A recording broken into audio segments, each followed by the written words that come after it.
As Friday prayers let out in this Damascus suburb, the demonstrations began.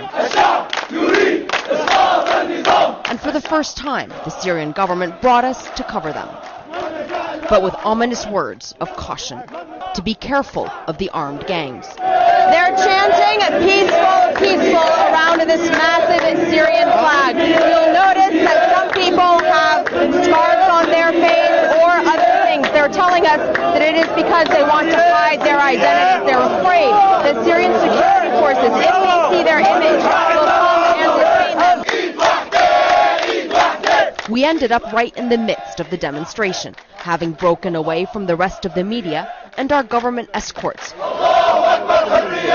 Okay. Though they remained concerned. So that's our government minders that are telling me that we need to return right away because, again, they're claiming that it's not safe.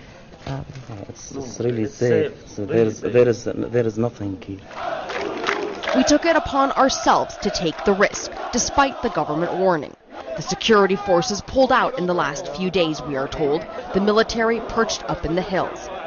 And on a banner, a message to them. Please shoot us with rubber bullets. Quite different to what happened here, the Damascus neighborhood of Barza last week, when the demonstrators say 5 people were killed. We see bullet holes in a number of buildings, and then we briefly meet a man who tells us in a hushed voice that his 27-year-old son was killed weeks ago. We come across a man who identifies himself as a doctor. We want to show you the field hospital that we have here. You set up a field hospital? Yeah. When did you set that up? We have a coordinating for Damascus doctors. We organize it. It's illegal. But this is the only way to treat injured demonstrators. How many injured have you had in this neighborhood? Like last week we have like 40.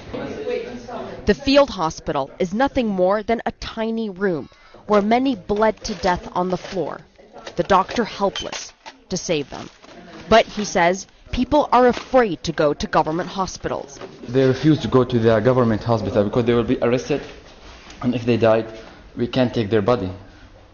After we, their family come and make a signature that they are armed troops. Gunshots. The government denies that allegation.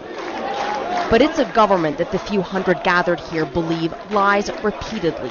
One they want removed from power. In the heart of the capital, an almost festive atmosphere.